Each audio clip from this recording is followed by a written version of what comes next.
tous. J'espère que vous nous voyez. Je vais mettre un petit message dans le chat pour savoir s'ils nous voient. Hop. Attends juste quelques secondes pour savoir si vous avez bien le son et l'image dans l'audience.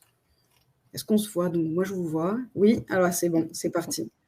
Allez, parfait. Écoutez, ravie d'être avec vous aujourd'hui. Donc, je suis Géraldine Ratry, je suis responsable marketing chez QuickMS. Je vais laisser Manon et Lina se présenter et après, on va commencer. Je vais vous expliquer un peu les règles du jeu et le programme du webinaire. Manon, Lina, c'est à vous. Je vous laisse la parole. Écoutez, bonjour à tous. Manon Charrer, Account Manager chez QuickMS et je vais co-animer ce webinaire avec Géraldine aujourd'hui. Et moi, je suis Lina Gouvignas, la responsable des ressources humaines de la société QuickMS et je serai là en backup pour aider Manon et Géraldine à répondre à vos questions un peu techniques, juridiques et RH, si vous en avez. C'est ça, c'est notre maître Capello des obligations légales. Merci Lina et merci Manon. Alors, je vais présenter je vais diffuser la présentation. Vous pouvez me dire si vous la voyez. Hop. Alors, normalement, c'est bon. Le programme, donc, c'est un focus sur les entretiens professionnels, un focus de Manon sur les entretiens annuels. Et après, on va voir les défis que vous allez avoir en tant que RH pour la mise en place de ces entretiens. On fait juste quelques secondes de présentation sur QuickMS, sur qui nous sommes. Du coup, donc QuickMS, on est un éditeur de logiciels. On a une trentaine de collaborateurs aujourd'hui. On a été créé en 2018. On a plus de 2000 sociétés clientes et on génère plus de 5000 indicateurs par jour. Ce qu'il faut savoir, c'est qu'on a deux logiciels. Un premier logiciel qui s'appelle Graphic et qui est une BIRH et qui permet d'automatiser les rapports légaux comme l'ABDESE, l'index homme-femme, etc. Et un deuxième outil qui s'appelle Crew et qui permet de digitaliser et automatiser les campagnes. Donc ça, c'était pour la partie un peu promotion de QuickMS. Et on va attaquer directement sur les entretiens professionnels. N'hésitez pas, oui, si vous avez des questions, à intervenir dans le chat. Soit si on a les réponses, Manon et moi, on répond. Sinon, c'est Lina qui prend la parole. Donc, il faut savoir que l'entretien professionnel, c'est réglementé par le Code du travail. Il y a un article derrière qui est l'article 63.15. Et c'est un dispositif qui a été mis en place pour garantir un suivi régulier de la carrière et des besoins en formation des collaborateurs, tout en respectant les obligations légales et réglementaires en matière de gestion des ressources humaines. Cet entretien, en fait, il a trois objectifs. Le premier, c'est de favoriser le développement professionnel des collaborateurs. Le deuxième, c'est d'assurer la progression de leurs compétences au sein de l'entreprise. Et le dernier, c'est de valider leur employabilité sur le marché. C'est un rendez-vous qui est obligatoire entre le collaborateur et l'employeur, qui doit avoir lieu tous les 2 ans, à compter de la date d'embauche, et un bilan intervient tous les 6 ans. Il faut noter aussi qu'il y a un entretien professionnel qui doit être réalisé au moment du retour du salarié de certains congés, par exemple le retour de congé maternité et pour toute une série de situations d'absence prolongée. On insiste un peu sur ce point parce c'est très régulièrement oublié et ce qui peut donner lieu à des contestations. L'entretien professionnel doit également donner lieu à la rédaction d'un document écrit et une copie doit être remise aux collaborateurs. Dans cet entretien professionnel, il y a des éléments qui doivent être constatés et notamment donc que le collaborateur a suivi au moins une action de formation, que le collaborateur a acquis des éléments de certification et que le collaborateur a bénéficié d'une progression salariale ou professionnelle. Donc, est-ce que c'est clair pour tout le monde? Ouais, c'est bon, je crois qu'on n'a pas de questions, donc je vais continuer. Il faut savoir que l'entreprise se doit de proposer aux collaborateurs l'entretien professionnel. Si ce n'est pas le cas, elle s'expose à différentes sanctions. Et là, ici, on a réparti en 3 thématiques. La première, c'est la sanction financière. Alors, pour les entreprises de moins de 50 collaborateurs, il n'y a pas de sanction spécifique. Mais par contre, on l'a quand même mis parce que tout manquement peut être utilisé à charge en cas de procès au prud'homme. Pour les entreprises de plus de 50 collaborateurs, l'entreprise s'expose à des amendes et ces amendes peuvent varier en fonction de la taille de l'entreprise et de la gravité du manquement. En général, c'est quand même un abondement de 3 000 € qui est mis sur le compte CPF du collaborateur et c'est par entretien manqué. Donc, si vous manquez 2 entretiens professionnels, donc vous multipliez par 2. La sanction, elle peut également tomber pour l'entretien professionnel des 6 ans si au moins 2 des obligations sur 3 ne sont pas remplies. Dans le slide précédent, on parlait des obligations, donc c'est que le collaborateur se soit formé, que le collaborateur ait évolué en termes de salaire ou de poste, ou que le collaborateur a acquis des éléments de certification. Le deuxième thématique, c'est les sanctions juridiques. Donc, les salariés ont le droit de demander des dommages et intérêts en cas de non-proposition ou de non-réalisation d'un entretien professionnel. Et si un salarié estime que le non-respect de ses obligations a impacté sa carrière ou son évolution professionnelle, il peut porter l'affaire devant les tribunaux. Et le dernier élément, c'est le risque, effectivement, pour l'image de l'entreprise. Donc, en fait, ça peut nuire à la réputation de votre entreprise et ça peut être perçu comme un manque d'engagement envers le développement professionnel des collaborateurs. Ça, c'était pour le petit focus sur les entretiens professionnels. Je vais laisser… Est-ce que vous avez des questions? Je vois qu'il n'y en a pas, donc je pense qu'on peut continuer. Manon, si c'était OK pour toi. Je vais juste rajouter une précision, si tu me le permets, Géraldine. Donc, il y a, quand on parle d'obligation de mettre en place les entretiens professionnels, on entend par là que l'employeur a l'obligation de proposer l'entretien professionnel tous les 2 ans aux collaborateurs et que le collaborateur a la possibilité de le refuser. Dans le cas où le collaborateur ne souhaite pas réaliser l'entretien professionnel, son refus doit être explicitement écrit. Donc, généralement, ce qui se passe, c'est que quand vous l'invitez à l'entretien professionnel, soit vous n'avez pas d'outil digital et ça se fait sur un Word ou sur un Excel, et auquel cas, vous devez avoir soit un mail de refus de votre invitation de la part du salarié, soit un récépissé. Alors, moi, je sais qu'anciennement, je le faisais sur l'invitation Word, et donc j'avais un récépissé où le collaborateur disait j'accepte ou je refuse l'entretien professionnel. Donc voilà, vous avez l'obligation de le proposer et le salarié a la possibilité de le refuser. Et si jamais vous le faites via un logiciel comme Crew, eh bien vous avez dans le logiciel normalement la possibilité le collaborateur a la possibilité de refuser. Mais il faut que ce soit explicite de sa part. Voilà. OK. Merci beaucoup, Lina, pour cette petite parenthèse. J'en profite du coup pour la petite parenthèse avant que tu commences, Manon, juste désolée. Si vous souhaitez accéder au replay et à la présentation, si vous voulez qu'on vous l'envoie, je vais vous envoyer un lien. Hop, et en fait, vous pouvez remplir ça. C'est juste, on demande juste le prénom et l'email, et en fait, on vous enverra dans la journée ou demain le replay avec la présentation. Donc, voilà. Allez, Manon, je te laisse la main. Allez. Cette fois-ci, on va parler de l'entretien annuel. Pour vous expliquer un petit peu l'objectif de l'entretien annuel, il va concerner 2 parties, principalement la partie collaborateur et l'entreprise. Quel est l'objectif de cet entretien annuel? L'idée, c'est vraiment d'évaluer les compétences du collaborateur, évaluer et faire un bilan sur l'année, finalement des objectifs qui lui ont été fixés dans le cas où vous fixez bien entendu des objectifs, et de faire tout simplement un petit récap pour clôturer cette année-là. Donc l'idée, c'est vraiment de laisser la parole aux collaborateurs, de pouvoir s'auto-évaluer sur des évaluations de compétences dans le cas où vous souhaitez en faire, de pouvoir donc faire un état des lieux des objectifs qui ont été fixés tout au long durant l'année, leur atteinte, et du coup la réflexion et la fixation des objectifs pour l'année suivante, de pouvoir repérer du coup les forces du collaborateur, ses axes d'amélioration, faire un bilan aussi sur son bien-être et partager du coup ses ambitions au sein de l'entreprise, qu'il souhaiterait apporter, etc., etc. Côté entreprise et manager, l'idée c'est de pouvoir expliquer les objectifs aux salariés pour qu'ils les intègrent au mieux, les apprennent au mieux pour les objectifs qui seront fixés sur l'année à venir, de valoriser les compétences liées au poste que le collaborateur va occuper, et de repérer d'éventuelles difficultés soit d'implication, soit de motivation, soit de performance du collaborateur, et du coup de pouvoir justement agir plus rapidement sur justement ces difficultés-là que le collaborateur pourrait rencontrer et faire remonter dans le cadre de son entretien annuel.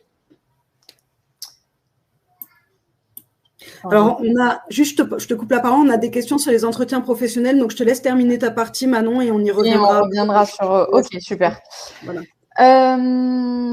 Concernant les risques et les sanctions, c'est important de le savoir. La loi n'impose pas à l'employeur d'organiser des entretiens annuels, sauf pour des cas, les cas suivants qui sont évoqués sur les 2 bullet points présentés. Lorsqu'un accord collectif ou une convention collective en font l'obligation, ou si vous avez conclu une convention de forfait sur l'année, dit un accord employeur qui définit une durée de travail au-delà de la durée légale assortie d'une rémunération forfaitaire. Donc ça, ce sont les quelques conditions légales qui pourraient rendre l'entretien annuel obligatoire. Attention quand même, à partir du moment où vous le mettez en place, parce que vous fixez des objectifs et donc du coup, que vous suivez ces objectifs-là, la loi considère que l'entretien annuel d'évaluation relève d'une pratique managériale. Pour vous donner un exemple, même si à proprement parler, il n'y a pas de sanction bien définie, il y a des cas de jurisprudence qui montrent que certaines situations peuvent être sanctionnables. Exemple tout simple, dans le cas où vous licenciez un collaborateur pour insuffisance professionnelle et que vous ne faites pas d'entretien annuel, la décision elle pourrait être rejetée si le collaborateur en vient à aller au prud'homme, car dans les faits, s'il n'y a aucun entretien annuel qui a été réalisé, non seulement il n'y a aucune traçabilité prouvant l'insuffisance professionnelle, mais en plus de ça, on pourrait considérer du coup que c'est une carence managériale, donc du ressort de l'employeur, puisqu'il n'y a aucun moyen ni plan d'action qui n'a été mis en place par le manager pour que le collaborateur atteigne ses objectifs et donc évite cette insuffisance professionnelle. Je ne sais pas si Lina, peut-être tu voulais ajouter des choses liées à ce point-là, mais voilà à peu près, on va dire, dans les grandes lignes, comment se présentent les entretiens annuels et si mis en place, quels sont les risques auxquels vous vous exposez. Alors, l'entretien annuel n'est à proprement parler pas obligatoire. Ce n'est pas défini comme tel dans la loi. Maintenant, à savoir, je le redis, mais si jamais l'entreprise met en place des entretiens annuels, à contrario de l'entretien professionnel, le collaborateur ne peut pas refuser cet entretien. Quel cas il s'expose à des sanctions. Voilà. Donc ça, c'est hyper important. Okay. Merci beaucoup, Lina. Merci, Manon. On a juste, du coup, des questions sur les entretiens professionnels, parce que je regarde juste si on n'a pas des questions sur les entretiens. Voilà. Non, sur les entretiens annuels, mais non. Du coup, on rebascule sur les entretiens professionnels. Lina, on a une question pour toi. Comment régulariser au mieux la situation d'une entreprise qui n'aurait jamais effectué les entretiens pro alors que ses salariés ont 4 ans d'ancienneté? A priori, c'est une entreprise ayant moins de 50 collaborateurs. Alors moi, ce que je conseille dans ce cas-là, c'est de lancer les entretiens professionnels. C'est-à-dire, OK, vous ne l'avez pas fait, bon, c'est une chose, mais là, il faut les lancer et assez rapidement. Et surtout, faire un bilan de l'évolution du collaborateur au sein de sa structure depuis qu'il est arrivé. Dans ces cas-là, ne pas reprendre juste les 2 dernières années. Moi, ce que je conseille, c'est d'élargir. Et vraiment, à la fin, si jamais il n'a jamais bénéficié de formation, si jamais il a stagné, etc., je vous conseille fortement de mettre un plan d'action à la fin de l'entretien professionnel, puisque en fait, l'entretien professionnel est là pour veiller à ce que les entreprises garantissent l'employabilité des collaborateurs. Donc, peut-être que quand vous allez inviter votre collaborateur, il va vous dire bah non, pour moi, ce n'est pas nécessaire, j'ai plutôt bien évolué, ça se passe bien au sein de l'entreprise, voilà, mais peut-être qu'il vous refusera l'entretien. Si jamais il vous l'accepte, donc faites un bilan un petit peu plus large sur moi, j'aurais repris les 4 années, mais lancez-les tout de suite. Vraiment, ça, c'est le conseil que je donne. Ok. Merci Lina. Et alors, on a un petit débat, a priori, dans le chat sur les... alors, je vais reprendre le texte exact pour que tout le monde ait l'information. Il me semble que pour ne pas subir de sanctions concernant les entretiens professionnels, nous devons juste prouver que les entretiens professionnels ont été réalisés et que le salarié a eu une formation non obligatoire. Il n'est plus question d'augmentation et de certification. Et il y a quelqu'un qui confirme un peu ça sur le fait que depuis 2018, en fait, les obligations ont changé par rapport à la loi de 2014. Il faut juste que le salarié ait suivi une action de formation, plus avoir eu les 3 entretiens. Alors qu'avant, il fallait 2 des 3 critères atteints, à savoir soit une action de formation, un élément de certification ou une progression salariale ou professionnelle.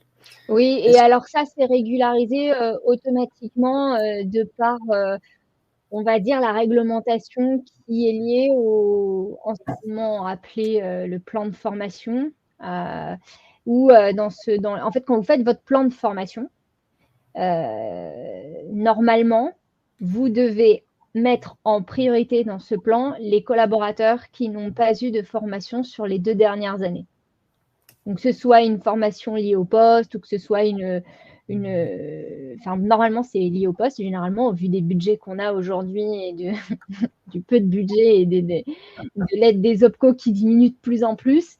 Mais du fait que normalement, dans votre plan de formation, vous soyez dans l'obligation un peu enfin, c'est pas un peu, c'est même beaucoup, de fournir une formation à des collaborateurs qui n'ont pas été formés depuis 2 ans, avec ou sans certification, hein, je parle. Là, je ne parle pas forcément de formation avec certification.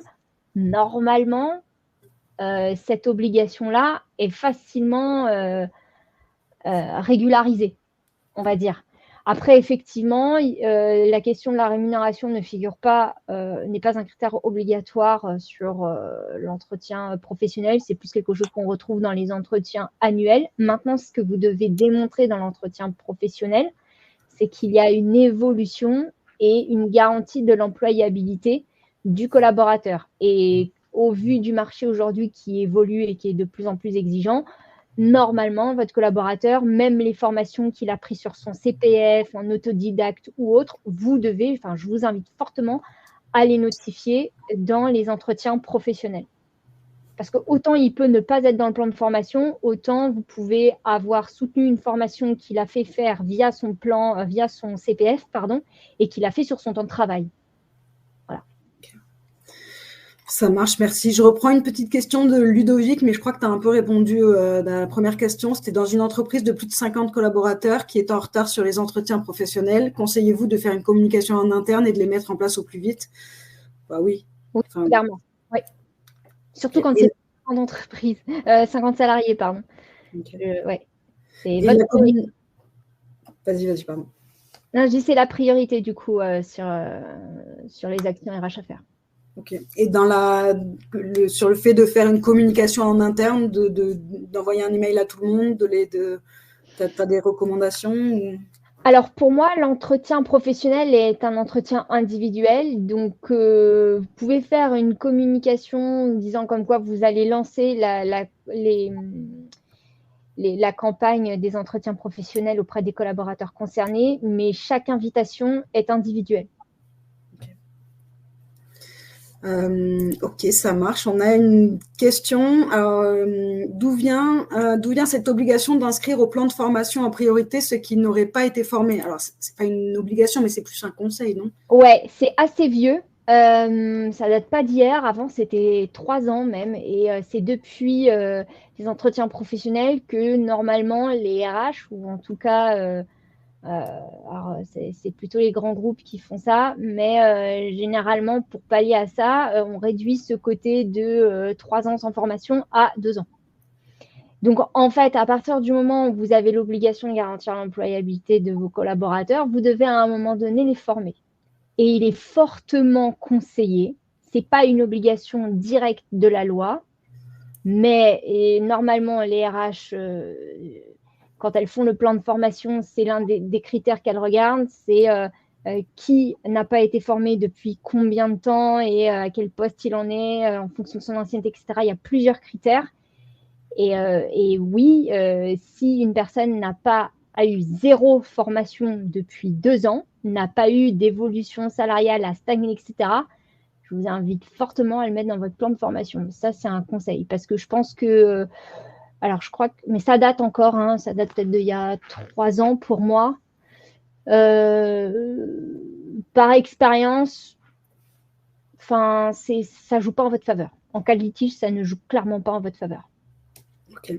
Du coup, dans la même lignée, on a une question sur nos collaborateurs doivent-ils effectuer une formation tous les 2 ans ou une en 6 ans est suffisante pour nos obligations?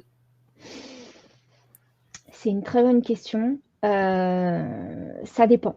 Encore une fois, ça reste individuel, ça dépend. C'est pas quand on parle de formation, il y a plusieurs types de formations. Vous avez les types formation CPF, certifiante, non certifiante. Des fois, c'est juste de la veille. Par exemple, généralement, moi en RH, c'est plus de la veille. Est-ce que mon employeur a mis les moyens pour que je puisse continuer à faire de la veille et me former? C'est pas forcément aller à une formation ou autre, mais c'est aussi mettre les moyens derrière. Encore une fois, le critère, c'est de garantir l'employabilité. Maintenant, si vous êtes sur des postes techniques, je pense par exemple aux développeurs, sur les techs qui évoluent ou encore sur des personnes qui sont vraiment sur des postes juridiques purs, oui, je pense que là, c'est impératif quand même que au minimum tous les 2 ans, ils aient suivi une formation. Okay. Après, c'est plus pour vous prémunir en cas de litige. Parce que si jamais au prud'homme, l'employeur dit, le salarié dit, mon employeur aujourd'hui n'a pas garanti mon employabilité et j'arrive sur le marché du travail, j'ai perdu de la valeur, je ne suis plus autant employable qu'avant, ça peut vous coûter cher. Encore une fois, je parle par expérience. Ok. Merci Lina. Et on a la dernière question et après on continue. Est-ce que tu confirmes pour les entretiens pro qu'il n'y a plus d'obligation d'évolution salariale ou professionnelle depuis 2021? Alors, si tu n'as pas la réponse, on peut renvoyer la réponse dans le mail avec le replay et la présentation. Enfin... L'évolution salariale, pour moi, c'est pas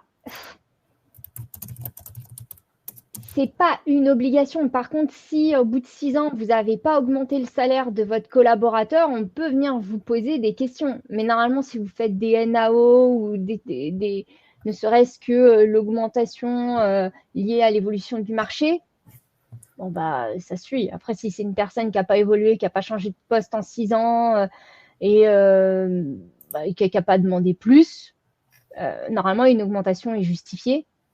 Voilà. Franchement, si vous regardez le déroulé de l'entretien professionnel, c'est beaucoup axé sur la formation. Ok. Voilà, en l'occurrence, pour donner du contexte, a priori, c'est pour des petites entreprises sans NAO. Ouais, mais les entreprises sans NAO, généralement, elles font des... Alors oui, encore une fois, si jamais vous n'avez donné 0 à vos collaborateurs, il va y avoir un sujet. Voilà. Donc oui, notez-le dans l'entretien professionnel, mais même les entreprises de moins de 50 salariés, elles font une rééval à un moment donné sur 6 ans. Si jamais ce n'est pas le cas, il y a un vrai sujet en interne. Ouais. Ok, merci Lina pour tes éclairages super intéressants. Je pense qu'il n'y a plus de questions, du coup on va passer à la suite et sur justement les défis de la mise en place d'un suivi de vos entretiens. Alors oui, vous allez faire face à des défis et en fait ce qu'on a essayé de faire, c'est de les répertorier en plusieurs catégories.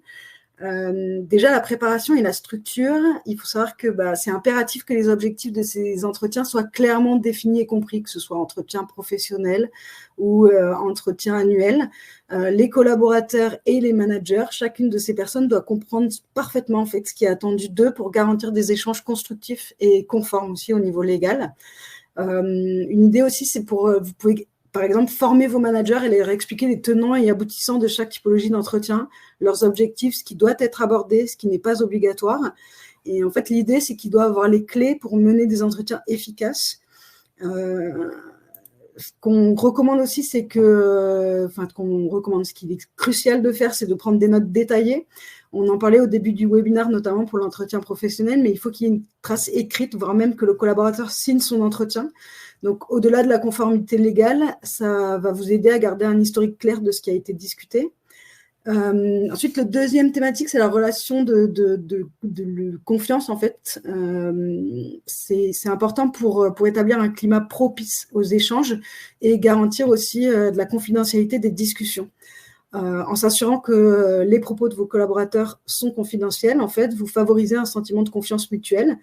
Et vous pouvez aussi faire en sorte d'impliquer activement vos collaborateurs dans les entretiens, notamment en mettant en place le feedback. Vous pouvez leur faire des retours constructifs, par exemple, sur des actions qu'ils ont menées, sur des projets sur lesquels ils ont travaillé. Et en fait, cela va permettre de renforcer leur motivation et leur engagement envers l'entreprise. Et cette démarche, du coup, va contribuer à instaurer un climat de collaboration et de dynamisme. Nous, c'est ce qu'on a fait chez QuickMS. On a des sessions de feedback. Et le dernier point, c'est la fameuse gestion et le suivi de ces entretiens, donc que ce soit pour évaluer la performance individuelle, juste ajuster vos actions, renforcer la communication ou simplement identifier les problèmes. Il faut que vous soyez en capacité d'assurer un suivi régulier en fait, de tous vos entretiens. Et en fait, je tiens vraiment à souligner l'importance de disposer des outils et des technologies appropriées pour vos suivis des entretiens, en fait.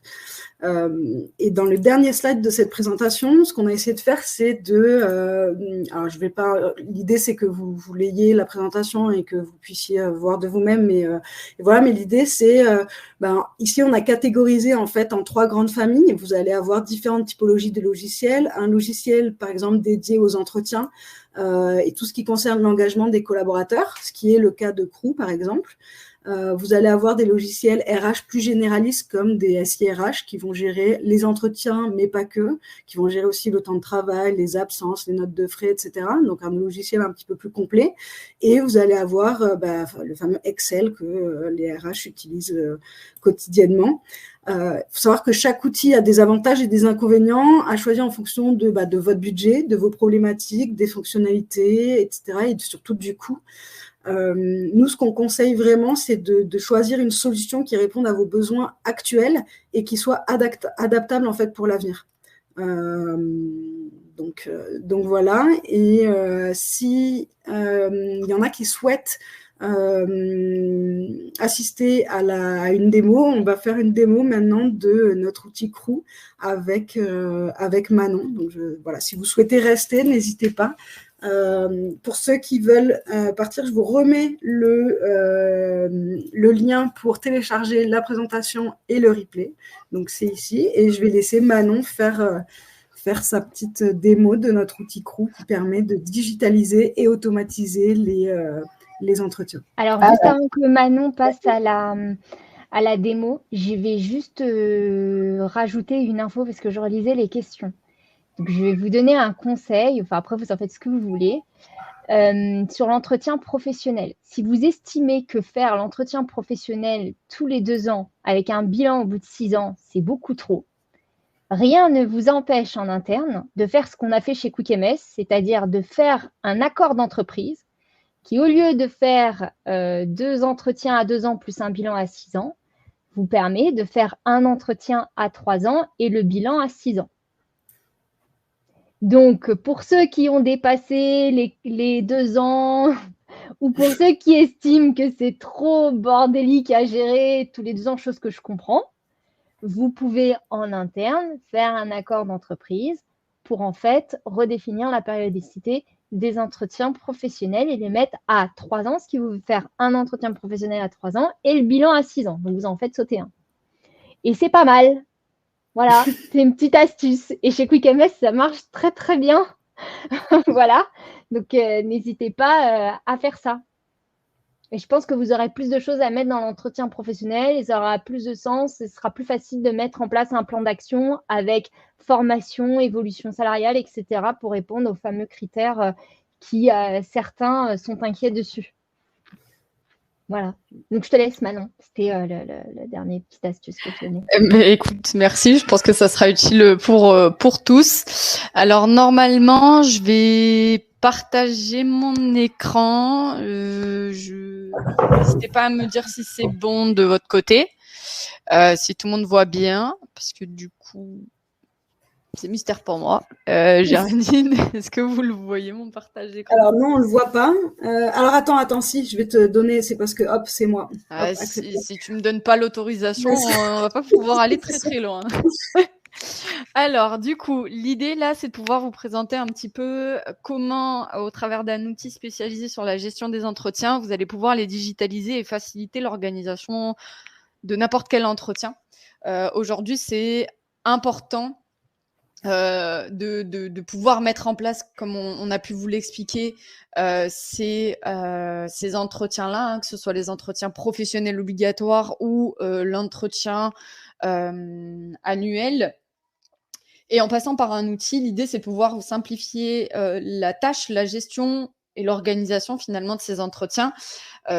Comme Géraldine l'a expliqué, chaque fonctionnement a ses avantages et ses inconvénients. Tout dépend de votre besoin et finalement de votre souhait de gagner du temps ou en tout cas de vous en dégager le plus si vous êtes seul à gérer la RH ou pas au sein de votre société.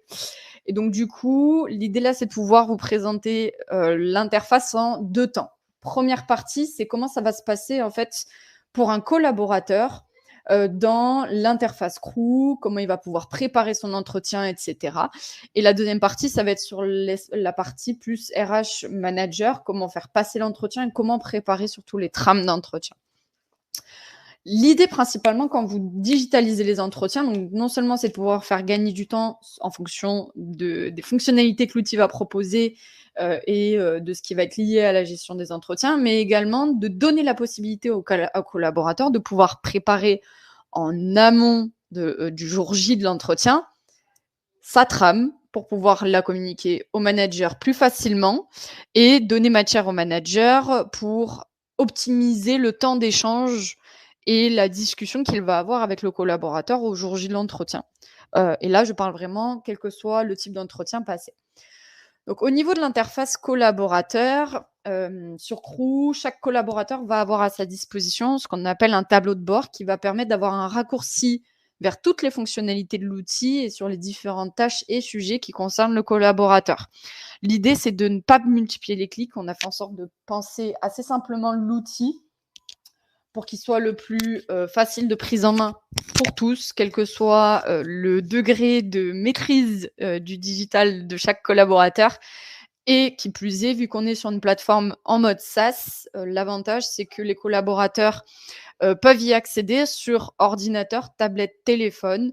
Et surtout, il n'y a pas de bloquant quant à l'accessibilité à la plateforme. Si parmi l'assemblée, il y a il y a des sociétés qui ne donnent pas une adresse mail à l'ensemble des collaborateurs. Les collaborateurs vont pouvoir se connecter à la plateforme avec un autre type d'identifiant que l'adresse mail professionnelle. Ça peut être l'adresse mail perso, si autorisation du collaborateur il y a, ou sinon, ça peut être le prénom, le nom de famille, etc., etc. Donc, il y a plusieurs possibilités et pas de bloquant du coup sur l'accessibilité à la plateforme. Donc, une fois que le collaborateur est connecté sur son tableau de bord, il va avoir un résumé de l'ensemble des entretiens qu'il doit passer, doit préparer sur les prochaines semaines ou prochains mois. Bien entendu, la plateforme donne la possibilité de passer n'importe quel entretien. Bilan à 6 ans, entretien des 2 ans, entretien annuel, ça peut être de l'entretien trimestriel, semestriel, ça peut être du fin de période d'essai. Enfin, toutes les entreprises ont des pratiques plus ou moins différentes sur la réalisation des entretiens et les formulaires à communiquer. Vous êtes totalement libre de pouvoir créer autant de modèles que souhaité. Et donc, le collaborateur va avoir plus ou moins d'entretiens à préparer.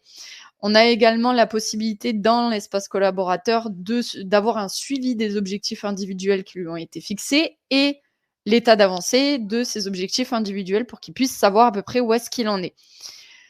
On retrouve également, côté collaborateur, les demandes que celui-ci a pu faire, des demandes de formation, des demandes d'évolution professionnelle, des demandes de rendez-vous RH ou d'autres typologies de demandes.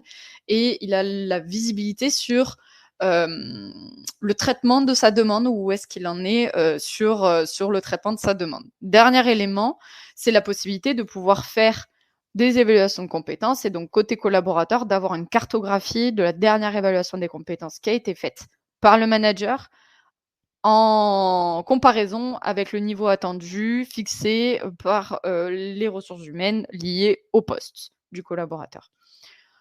Au niveau de la réalisation de l'entretien, là, l'idée, je vais cliquer sur un entretien lambda. C'est pas forcément de vous montrer le contenu même de l'entretien et les questions à poser, c'est plus l'interface, comment ça va se passer côté collaborateur. Donc, le collaborateur a à sa disposition un workflow qui lui permet de savoir où est-ce qu'il en est dans sa préparation de l'entretien, les différentes étapes à préparer, à partager, valider, terminer, etc. Il a également un raccourci vers sa fiche de poste qui lui permet d'avoir un résumé sur ses informations RH, les contrats et rémunérations, les missions et activités, et les compétences liées au poste qui sont catégorisées en savoir, savoir-faire, savoir-être, ainsi que l'historique de formation qui a été intégré par les RH. À savoir que pour faire fonctionner l'outil, c'est simple, il nous faut principalement les informations RH, le titre du poste, missions et activités. Tout le reste que j'ai évoqué juste avant, c'est du facultatif. Si vous n'êtes pas encore assez mature pour pouvoir faire des entretiens, faire des évaluations de compétences, ou tout simplement il y a un retravail à faire de votre côté, mais que vous voulez digitaliser quand même vos entretiens, etc., vous pouvez très bien lancer la plateforme, faire passer des entretiens sans pour autant avoir des fiches de poste et des grilles d'évaluation de compétences rattachées à chacun. Donc voilà. Ensuite, le collaborateur a le nom de son manager qui va lui faire passer son entretien, la date, et ensuite le formulaire. Le formulaire, donc, comme je disais, est adaptable, mais pour vous montrer un petit peu, on va avoir différents chapitres qui vont être catégorisés et plusieurs questions qui vont être rattachées à chaque chapitre côté préparation de l'entretien. Donc, il y a plusieurs possibilités types de réponses, on le verra juste après. L'idée, c'est que le collaborateur réponde à ces questions, sauvegarde, puisse y revenir dessus aussi un peu plus tardivement. Donc, l'idée, c'est de toujours conserver la dernière version de préparation de l'entretien. Il a une jauge qui lui permet de savoir où est-ce qu'il en est dans chaque chapitre et de pouvoir y répondre. Si vous avez des collaborateurs qui sont assez littéraires, qui aiment bien écrire, qui veulent de l'espace pour s'exprimer, il n'y a pas de limite de caractère dans les saisies de texte, donc ils sont assez libres de pouvoir rédiger autant d'éléments que vous souhaitez. Une fois la préparation de l'entretien terminée et avant le jour J de l'entretien, tout l'intérêt, c'est de pouvoir partager ses réponses à son manager. Alors, il n'y a pas d'obligation, ça n'empêche pas l'avancée de l'entretien et à la réalisation de l'entretien, mais c'est toujours intéressant de pouvoir partager ses réponses à son manager, puisque... Alors, non pas pour une question de surprise côté manager, mais ça a pour objectif, finalement, de donner matière au manager, de pouvoir préparer au mieux l'échange au jour J, de pouvoir passer peut-être un peu plus de temps sur des questions où le collaborateur fait remonter des difficultés, plutôt que des questions où les deux sont raccords, où il n'y a pas de sujet à débat ou quoi que ce soit. Donc, c'est vraiment cet objectif-là. Non pas d'enlever finalement un peu cette démarche de questions-réponses qu'on peut régulièrement avoir dans le cadre des entretiens, mais plutôt d'avoir un réel échange avec un grand E entre le collaborateur et le manager. Concernant l'espace du collaborateur, dans le cas où il y a des objectifs individuels qui sont fixés, on peut faire le bilan dans le cadre d'un entretien annuel sur l'atteinte des objectifs qui ont été fixés dans l'année et du coup la programmation des objectifs pour l'année suivante. Mais le collaborateur a la possibilité, s'il le souhaite, dans son espace d'objectifs, de faire avancer ses objectifs individuels tout au long de l'année.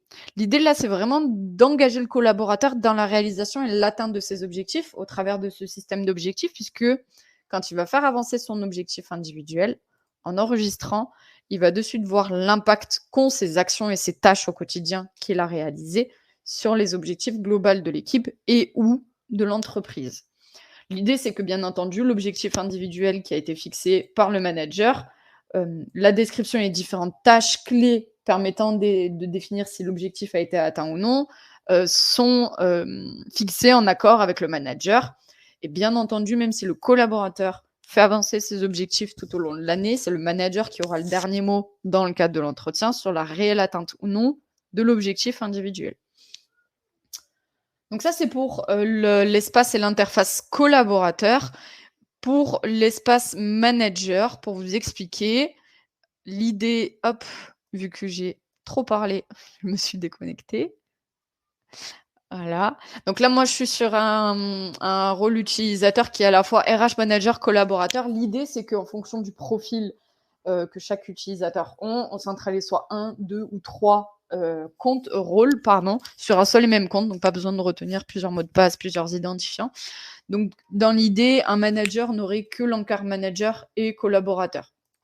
L'objectif, c'est que le manager ait également à sa disposition un tableau de bord, pas de jaloux, tout le monde y a le droit. Et là, le manager va avoir un visuel sur son équipe, donc un petit peu plus large que le collaborateur qui est très centré sur finalement ses informations individuelles. Là, le manager va être très centré sur l'ensemble de son équipe ou de ses équipes s'il en gère plusieurs. Donc, il va avoir toutes les campagnes qui concernent ses équipes en cours. La répartition des entretiens, l'idée, c'est toujours avoir une meilleure visibilité sur combien d'entretiens j'ai encore à planifier, à préparer, etc., etc. Et ensuite, de façon un petit peu plus parlante, c'est d'avoir tout simplement un système de cartes qui nous permet de savoir qui est à quelle étape et de pouvoir donc prioriser la préparation de l'entretien de Chloé, par exemple, ou de programmer l'entretien de Fleur, juste ici. En cliquant, j'ai un raccourci direct vers la préparation de l'entretien du collaborateur en question. L'idée, c'est que l'interface est quasiment la même que pour le collaborateur au niveau du workflow, de la préparation, de la consultation de la fiche de poste, etc. La seule étape supplémentaire côté manager, c'est de programmer l'entretien directement sur la plateforme et ou de pouvoir inviter une tierce personne à participer à l'entretien. Ça peut être le dirigeant, ça peut être la RH, ça peut être un N+2, N+3, sachant que dans l'espace manager, en fonction de l'organigramme que vous avez recréé dans l'outil, par défaut, tous les N-2 apparaîtront sur l'espace du manager à partir du moment où il a des N-2. Une fois que la date est fixée, il faut savoir une chose, c'est que lorsque le service RH lance une campagne d'entretien, quelle qu'elle soit, il y a 4 mails automatiques sur la plateforme qui vont être envoyés, mails et notifications, qui vont être envoyés aux collaborateurs et aux managers. Donc l'idée, c'est pareil, toujours dans cette démarche de pouvoir optimiser votre temps, vous faire gagner du temps et réduire un peu la charge de travail là-dessus. C'est tout simplement de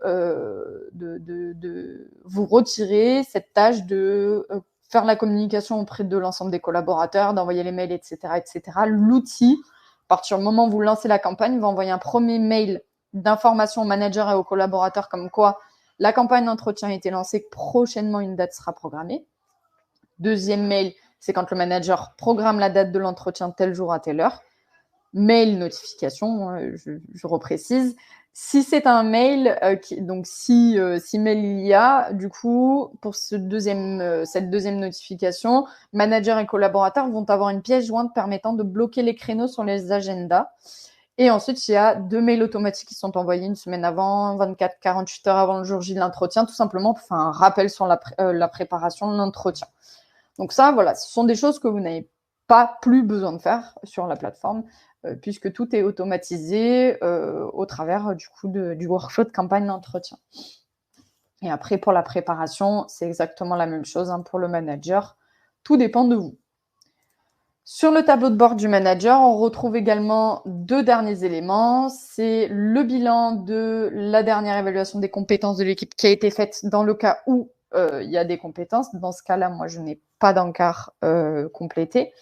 Et l'avancée des objectifs d'équipe du manager pour savoir où en sont ses équipes. L'idée aussi, quand le collaborateur fait avancer ses objectifs individuels tout au long de l'année, c'est de donner une meilleure visibilité au manager sur comment se passe l'avancée des objectifs individuels de ses collaborateurs et donc d'intervenir plus tôt dans l'année et non pas d'attendre du coup la fin de l'année et le bilan pour pouvoir accompagner le collaborateur sur l'atteinte de son objectif, de pouvoir peut-être redéfinir l'objectif si le collaborateur rencontre des difficultés ou finalement refixer un nouvel objectif un peu plus atteignable ou autre. Mais l'idée, c'est que de donner matière au manager de pouvoir intervenir plus tôt dans l'année pour que le collaborateur puisse atteindre ses objectifs. Et pour finir, côté RH, donc comme je le disais, on ne fait pas de jaloux. Côté RH, on va avoir à disposition un tableau de bord qui va permettre cette fois-ci d'avoir une visualisation de l'ensemble des campagnes d'entretien qui sont lancées, quelles que soient les équipes, services, etc. Donc on est vraiment sur tous mes effectifs, hein. Avec la possibilité de filtrer, soit sur une campagne, soit sur une société, un service, etc., de pouvoir voir un petit peu qui sont les mauvais élèves. Donc, on a une répartition des entretiens et également le système de cartes qui permet de savoir qui est à quelle étape, de pouvoir, en tant que RH, consulter la préparation des entretiens de chacun pour voir à peu près où est-ce que nous en sommes. De façon un petit peu plus concrète, comment, du coup, le collaborateur obtient son formulaire. Je vais vous montrer en fait comment ça se passe. Donc, vous allez pouvoir créer autant de modèles que souhaité. Aujourd'hui, dans la solution, on met à disposition des modèles prédéfinis. Hop, je vais mettre entretien 2024. Voilà, donc pour ce qui est de la création du modèle, vous êtes assez libre. Un titre, une description. Vous partez soit d'un modèle vierge que vous constituez de A à Z, soit d'un modèle crew que vous allez utiliser comme base de travail. Tous les modèles préconçus qu'on met à disposition sont adaptables. Donc, on vous donne du coup des modèles d'entretien sur la période d'essai, sur l'entretien individuel annuel, etc., etc. Bien entendu, pour les entretiens obligatoires, 2 ans, 6 ans, et le suivi forfait jour, les trames d'entretien ont été validées par un cabinet d'avocats qui nous accompagne, donc vous êtes garantis d'être conforme à ce qui est en tout cas demandé au niveau légal de la structure des entretiens obligatoires sur ces sujets-là. Et lorsque vous êtes bon utilisateur depuis quelques années ou quelques temps sur l'outil, vous avez la possibilité de repartir de vos anciens modèles, donc pas besoin de les recréer de A à Z si vous voulez faire évoluer vos modèles d'entretien, si vous voulez changer juste une question d'une année à une autre ou autre. Il vous suffit simplement de repartir du modèle que vous avez créé. C'est un duplicata qui est fait et vous changez là où les questions que vous souhaitez. Dernier élément, pas des moindres, enfin 2 derniers éléments et pas des moindres, possibilité d'ajouter la signature électronique sur le process de validation de l'entretien. Par défaut, dans l'outil, on a une validation qui est nominative et horodatée, qui fait foi aux yeux de la loi, qui est intégrée dans le workflow de validation des entretiens. Mais si vous voulez ajouter, entre guillemets, une sécurité supplémentaire, quelque chose d'un peu plus officiel, vous avez la possibilité, dans la plateforme, de bénéficier d'une signature électronique par collaborateur par an, en cochant tout simplement oui, je veux que cet entretien soit validé par signature électronique. Dernier élément, concernant les entretiens obligatoires, et ce n'est pas négligeable, vous avez donc la possibilité, lorsque c'est un entretien des 2 ans ou des 6 ans, de taguer que le modèle que vous êtes en train de créer est un modèle des 2 ans ou des 6 ans. Pourquoi le taguer? Parce que dans le cas de figure où vous ne faites pas les entretiens professionnels comme certaines entreprises peuvent le faire chaque année, si vous le faites à date d'anniversaire de l'arrivée de chaque collaborateur ou du dernier entretien de chaque collaborateur, entretien professionnel de chaque collaborateur, le système va permettre de lancer automatiquement les formulaires d'entretien des 2 ans et des 6 ans à tous les collaborateurs en fonction de leur date d'anniversaire ou de leur date d'embauche. Donc l'idée là, c'est de vraiment enlever une charge mentale liée à ça pour tous les utilisateurs, puisque souvent ce qui est fait, c'est on suit un fichier Excel, on met une petite macro pour mettre en rouge les collaborateurs qui ont dépassé les 2 ans, voire plus, de mettre en orange les collaborateurs qui arrivent à échéance, etc., etc. Si on n'y va pas régulièrement et qu'on ne met pas à jour le fichier régulièrement, on se retrouve avec un décalage et on ne sait plus où donner de la tête. Là, l'idée, c'est qu'une fois que vous avez intégré les informations dans l'outil, les formulaires d'entretien se génèrent automatiquement date d'anniversaire du dernier entretien des 2 ans ou des 6 ans. Et si le collaborateur n'a pas 2 ans d'ancienneté, c'est la date d'embauche à laquelle on va se référer pour générer le formulaire d'entretien au bout des 24 mois. Ou des 6 mois. Des 6 ans, pardon. Une fois que c'est fait, j'ai la création simplement du formulaire d'entretien. Donc, quand on part d'un modèle de base, on a déjà des éléments qui sont mis à disposition. Donc, vous avez ce qu'on appelle les sections communes à tous les collaborateurs. Vous êtes totalement libre de créer les titres que vous souhaitez. Si j'ai envie de mettre bien-être au travail, je peux. Et je vais pouvoir créer autant de questions que souhaité. Là, sur le modèle, on est parti d'un modèle d'entretien des 2 ans. Mais quels que soient les modèles que vous créez, c'est exactement la même chose. Donc, premier encart, quand vous rédigez la question, il est commun au manager et aux collaborateurs. Mais si vous souhaitez reformuler la question différemment pour que ce soit compréhensible côté manager, comme c'est le cas juste ici, vous pouvez. La nuance est très fine, mais elle change tout sur la compréhension et la réponse que le manager ou le collaborateur va apporter en fonction de comment vous avez formulé la question. Et ensuite, vous décidez du type de réponse attendue, champ de texte, bouton radio oui non, échelle d'évaluation de 1 à 10, liste à un seul choix, choix multiple. Pour ce qui est des listes, comme je l'ai montré juste au-dessus, hop, vous êtes totalement libre de créer les éléments que vous souhaitez. Qui doit répondre à la question? Est-ce que vous attendez une réponse des 2 personnes ou seulement d'un parti ou de l'autre? Et petite nouveauté, c'est la possibilité d'indiquer que cette question est obligatoire. C'est-à-dire que l'entretien ne pourra pas avancer et ne pourra pas être terminé si cette question n'est pas, si la réponse n'est pas apportée à cette question-là. Donc, c'est libre à vous au niveau de la création de ce modèle-là. Pour les entretiens professionnels, voilà, il y a quand même une petite structure qui est bien définie au niveau de la loi et tout ce qui s'ensuit. Pour ce qui est des entretiens annuels, tout dépend un peu des sujets que vous allez aborder. Moi, ce que je conseille le plus au niveau des entretiens que vous réalisez et des questions que vous allez poser, c'est d'avoir autant de questions quantitatives que qualitatives, ou en tout cas d'avoir une proportion quantitative qui soit plus importante que le qualitatif. Pourquoi ? Parce que derrière, la plus grosse problématique qu'il y a quand vous faites passer des entretiens, c'est le traitement des données à la fin de votre campagne d'entretien et finalement, quels sont les résultats et comment finalement analyser un petit peu les réponses que tous les collaborateurs ont apportées à chaque question.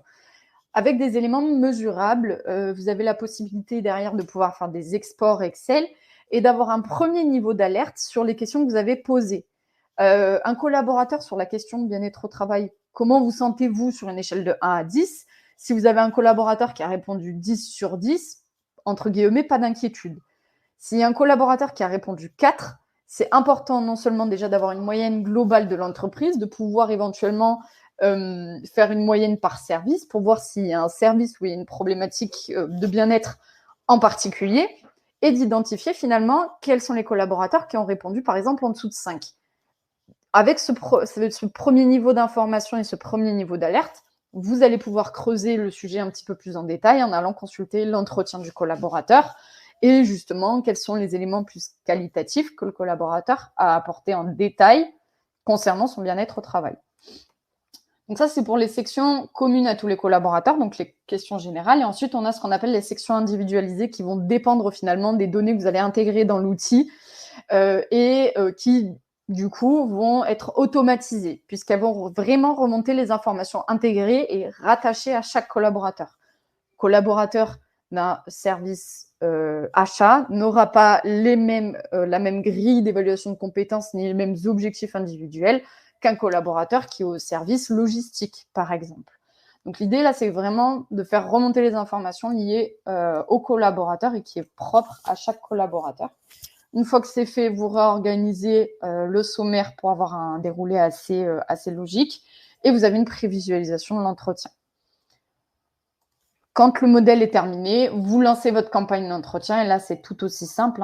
Pour ce qui est de la campagne, vous mettez un titre, hop, une date de début, une date de fin, vous décidez du modèle d'entretien que vous avez créé et vous l'ajoutez. Quand on est sur un entretien classique annuel, il y a la possibilité de pouvoir lancer sur un workflow standard la campagne auprès de tous les collaborateurs, soit auprès d'une société si vous avez des trames qui diffèrent d'une société à une autre, des trames spécifiques par service, par équipe, par statut et par collaborateur. Pour les entretiens obligatoires des 2 ans, vous n'avez besoin de rien faire, si ce n'est d'indiquer que la campagne d'entretien va se baser sur le modèle d'entretien des 2 ans que vous avez créé. Vous lancez la campagne et elle tourne de façon indéfinie. tant que vous ne la clôturez pas et vous ne l'arrêtez pas, elle le générera tous les 2 ans et tous les 6 ans, les formulaires d'entretien des collaborateurs à date d'anniversaire. Dernier élément, sur les campagnes d'entretien, vous pouvez faire des campagnes d'entretien personnalisées qui, elles, vont vous permettre, selon un élément déclencheur, d'automatiser de la même manière la génération de formulaires d'entretien. Par exemple, c'est très souvent utilisé quand vous souhaitez faire des entretiens de fin de période d'essai. Je veux me référer à la date d'embauche. Tous les collaborateurs nouveaux qui arrivent dans la société devront avoir un entretien de fin de période d'essai au bout de 2 mois après la date d'embauche.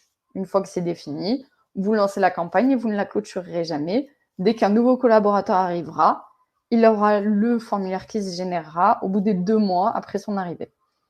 Donc, l'idée, c'est vraiment d'avoir tout plein d'éléments facilitants à la programmation des entretiens, à surtout la génération des formulaires d'entretien quand on est sur des récurrences ou des règles spécifiques. Bien entendu, vous pourrez relancer les collaborateurs autant de fois que souhaité, en plus des mails automatiques qui sont envoyés dans le cas où il y a des relances nécessaires à faire. Et puis, vous avez à disposition plusieurs autres fonctionnalités. Ce que je vous propose, c'est si vous voulez creuser un petit peu plus sur les autres fonctionnalités de demande de formation, demande de mon entreprise, les enquêtes, les rendez-vous RH, etc., c'est plutôt d'en discuter en dehors de ce webinaire sur un autre moment un petit peu plus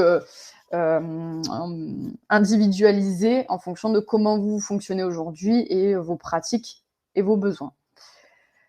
Alors, j'ai vu plusieurs messages défiler. Je ne me suis pas forcément arrêtée dessus, donc je vais pouvoir regarder un petit peu tout ça. Alors, j'ai retiré le partage d'écran pour pouvoir... Alors, il y a des questions auxquelles je vais pouvoir répondre, Manon, mais je crois que la première, Oui. elle était pour toi. Pouvez-vous dire quelques mots sur la complexité d'un passage à un SIRH pour les entretiens annuels? Alors, du coup, je pense que vous faites référence, Elodie, à ce que Géraldine avait présenté juste avant la présentation. C'est le fameux tableau avec la notion de complexité d'un SIRH. En fait, de toute façon, la mise en place d'un outil quel qu'il soit va être plus ou moins complexe. Au plus, un SIRH, l'idée, c'est d'intégrer plusieurs briques. Donc, on va avoir un corps RH, donc un socle de base, ainsi que des fonctionnalités supplémentaires qui vont tourner autour de plusieurs sujets.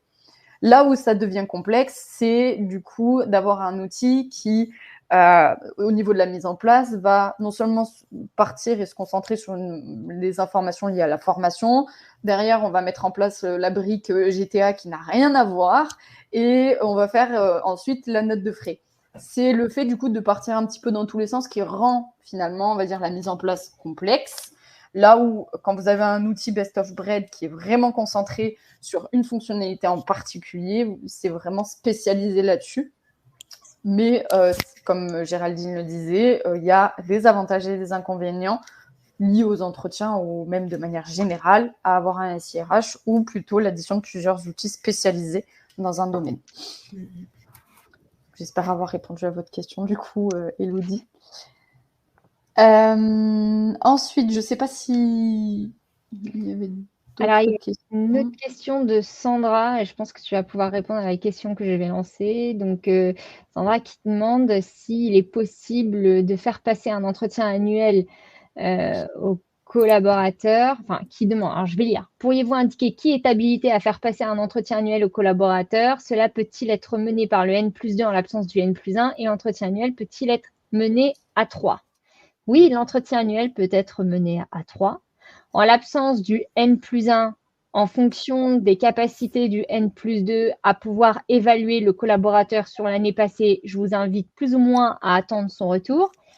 Si la question qui se cache en dessous, c'est en cas de départ d'un N+1 avant l'entretien annuel et que mon N+2 n'est pas spécialement habilité à évaluer les compétences de mon collaborateur, comment est-ce que ça se passe? Ce que je conseille, c'est que le N+2 fasse l'entretien annuel, mais qu'en amont, donc, il peut faire appel au RH ou à une personne tierce qui a beaucoup travaillé avec le collaborateur pendant l'entretien. Après, ce que je conseille, c'est que ce fameux N+2 aille évaluer le collaborateur en faisant un sondage collectif, c'est-à-dire en se rapprochant des personnes qui ont collaboré avec le collaborateur concerné durant toute l'année et voir s'il n'y a pas d'autres personnes dans l'entreprise qui sont aptes à évaluer les compétences des collaborateurs et à aider à faire le bilan sur l'année écoulée. C'est-à-dire qu'il ne faut pas que le N+2 soit seul dans l'évaluation du collaborateur. Il ne faut pas hésiter à faire appel à ses pairs et aux collègues du collaborateur. Normalement, votre RH arrive à bien vous guider là-dessus. Voilà, vous pouvez aussi demander aux collaborateurs avec qui est-ce qu'il souhaiterait que l'entretien annuel se passe ou à quel pair est-ce qu'on peut demander avis sur son travail. Ne restez pas seul. C'est ça que je veux dire. Merci du coup pour la réponse. Et la question que moi j'allais renvoyer, c'est du coup, si jamais vous faites appel à une tierce personne pour l'entretien annuel, est-ce que vous pouvez inviter par exemple dans Crew cette tierce personne à assister à l'entretien annuel? Maintenant, je te laisse répondre. Est-ce que le manager, du coup, il peut, par exemple, si le collaborateur dit moi je veux que l'entretien annuel se passe avec la RH, sauf qu'il s'est déjà vu, est-ce que dans Crew, il peut transférer l'entretien à la RH?